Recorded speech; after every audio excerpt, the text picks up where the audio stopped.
Bonjour à tous, c'est Mélichip. Alors aujourd'hui je vais vous parler de la musique. On le sait tous, la musique adoucit les mœurs. Elle nous réveille, nous rassure, nous apaise et favorise la concentration. Pas que, ce ne sont que quelques exemples. D'ailleurs, j'écris tous mes scripts en musique ou dès que j'ai de la paperasse à faire ou même quand j'ai rédigé mon mémoire de marketing qui faisait 70 pages, j'avais toujours de la musique en fond sonore. Alors, la musique stimule la mémoire, régule l'humeur et promeut la santé physique et psychologique. Alors, elle provoque l'éveil et développe l'intellect en augmentant le QI. Mais pourquoi fait-elle tout ça? Eh bien, je vais tenter de répondre à ces petites questions dans cette vidéo. Alors, la musique, on peut la traduire par la langue des émotions. Car elle associe donc les émotions, mais également des couleurs en fonction des émotions que chaque musique nous procure.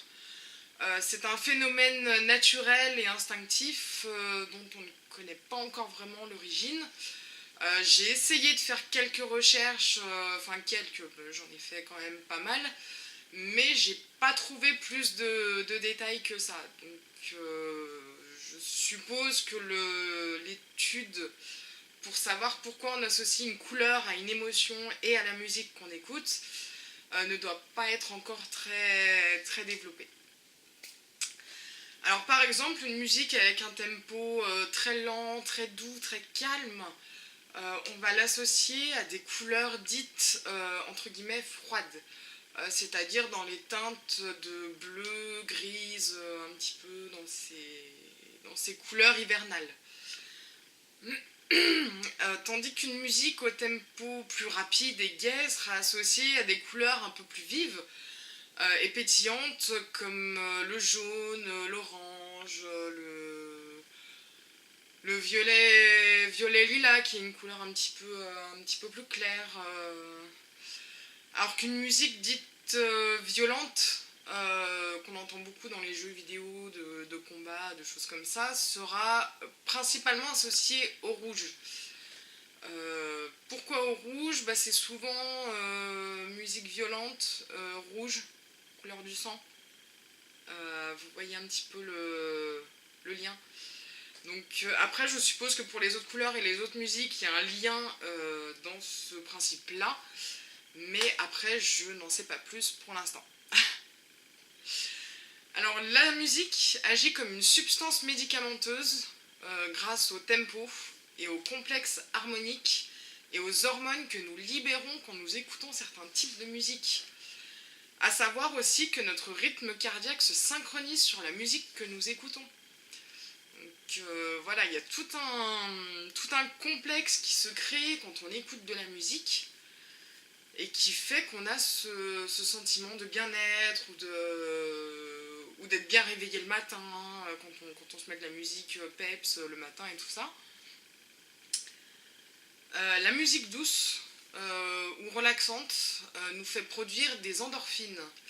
Alors les endorphines, ce sont les hormones du bien-être qui ont des propriétés antidouleurs, calmantes et euphorisantes. C'est justement ce qui nous procure cet effet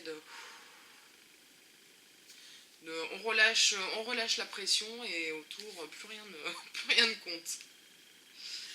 Alors la musique nous procure un sentiment de bien-être car elle fait baisser le taux de cortisol dans le sang. Alors qu'est-ce que c'est le cortisol? C'est l'hormone du stress. Donc comme je vous le disais, la musique nous donne cet effet justement apaisant parce qu'il y a le complexe entre le cortisol et les endorphines. Il y a aussi, ça on le verra un petit peu plus tard, il y a aussi l'ocytocine qui vient jouer là-dedans. Donc voilà, il y a quand même pas mal de complexes. Et donc je vous parlais du cortisol, car quand on écoute certaines musiques qui nous font produire du cortisol, ça soulage la douleur et peut même guérir les blessures psychologiques surtout. On le remarque souvent lors d'une rupture ou d'un deuil. On se réfugie souvent dans la musique généralement triste, qui nous rappelle les souvenirs et les sentiments qu'on a eus avec la personne perdue, entre guillemets. Je parle surtout pour les ruptures amoureuses. Après, c'est vrai que pour les deuils, c'est encore différent. C'est vrai qu'on est toujours à la recherche de revivre certains moments, certains souvenirs, certaines émotions qu'on a eues avec cette personne-là. Mais c'est encore différent d'une rupture amoureuse, même si on a cette même envie-là. Je sais pas trop comment expliquer, c'est pas très descriptible.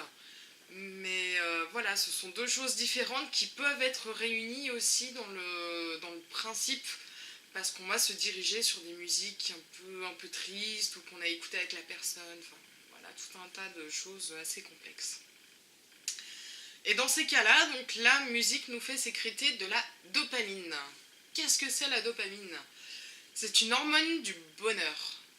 C'est-à-dire que dans ce cas précis, comme je vous le disais, on cherche à travers la musique à revivre les moments heureux, à ce qu'on a vécu avec la personne, à ce qu'on a ressenti avec la personne. Voilà, il y a vraiment tout un complexe. J'aurais dû faire... J'aurais dû faire des études de psycho, j'aurais pu mieux vous expliquer ça, je crois. Alors, par rapport à ce petit point-là, je vous mettrai le lien en description. Moi, il y a une musique un peu triste, mais qui me fait toujours lâcher une petite larme à chaque fois que je l'écoute. C'est Sois tranquille de Emmanuel Moir. Parce que la première fois que j'ai entendu cette chanson, c'est quand il faisait Danse avec les stars. Et sur cette musique-là, il a fait un foxtrot avec Faux Voto qui était magnifique. Et juste avant, on avait vu un petit teaser comme quoi il avait écrit cette musique en mémoire à son frère qui était décédé et tout ça. Donc déjà, ça nous met bien dans l'ambiance. Et quand on voit après la danse, mais magnifique que ça donnait, on ressent un truc, mais on est obligé de pleurer, c'est pas possible de faire autrement.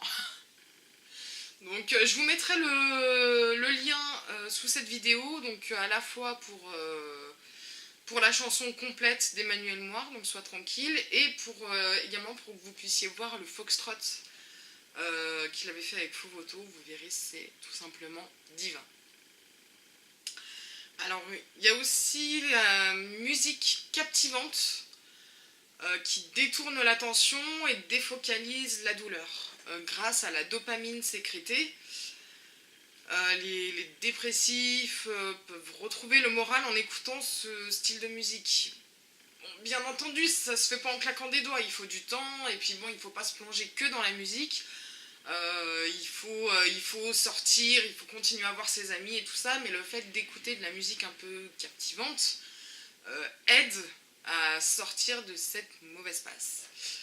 Alors, une musique captivante, personnellement, c'est la bande-annonce de Gravity c'est la seule musique qui m'hypnotise, mais complètement, au point que je zappe vraiment tout ce qu'il y a autour. Je sais pas, c'est pas non plus descriptible ce qu'elle me fait, cette musique. Donc je vous mettrai le lien aussi sous cette vidéo pour que vous puissiez aller écouter cette chanson. Et il y a eu une période où je l'avais mis dans une compile pour mettre dans la voiture. Et j'ai dû carrément la retirer, puisque ça m'est arrivé pendant que j'écoutais cette musique-là. En train de conduire, j'étais tellement hypnotisée par la chanson que j'ai failli avoir un accident.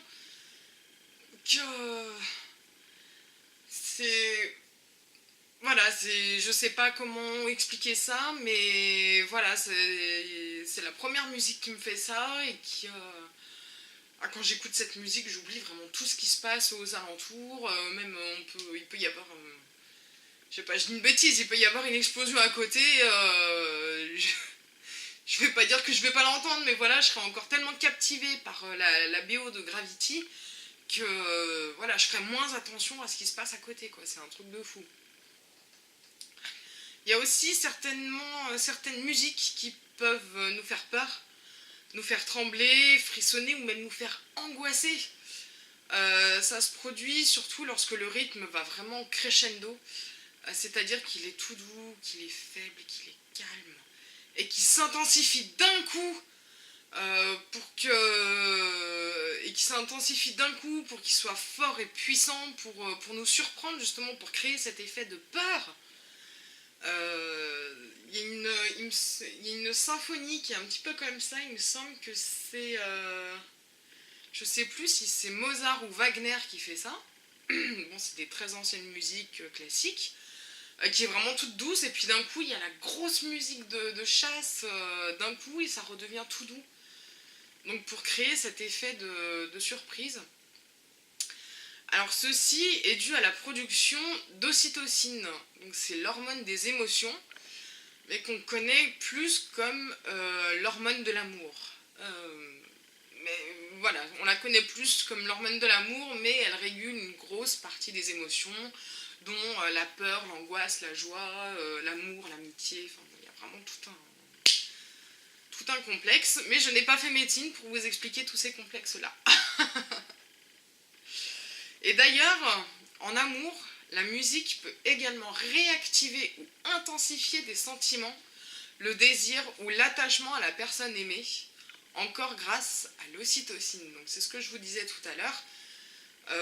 Quand on aime une personne et qu'on écoute une musique qui nous rattache entre guillemets à cette personne-là, ça nous réactive pas mal de choses, donc des sentiments, ça peut être des souvenirs, des émotions, il y a beaucoup de choses.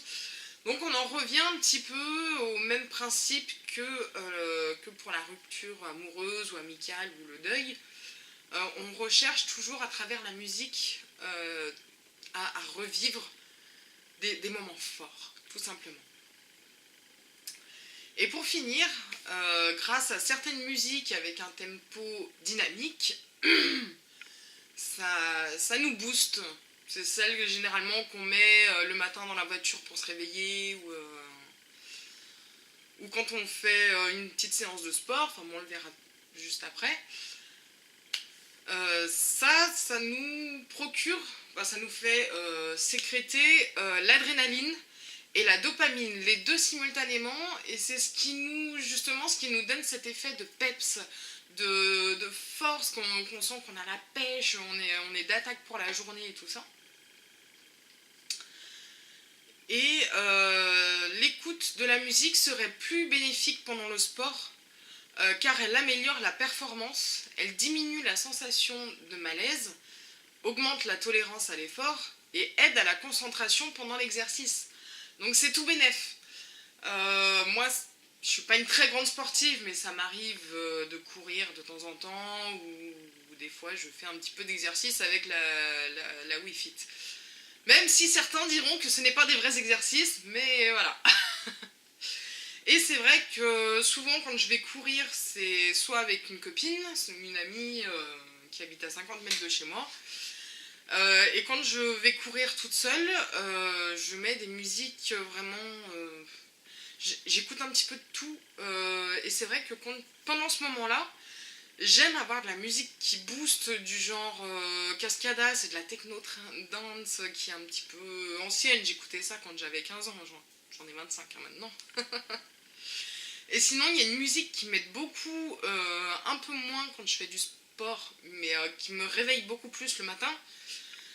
C'est la musique d'Arden. Si vous connaissez pas ce duo, c'est un musicien et chanteur dont l'album est juste là derrière, d'ailleurs.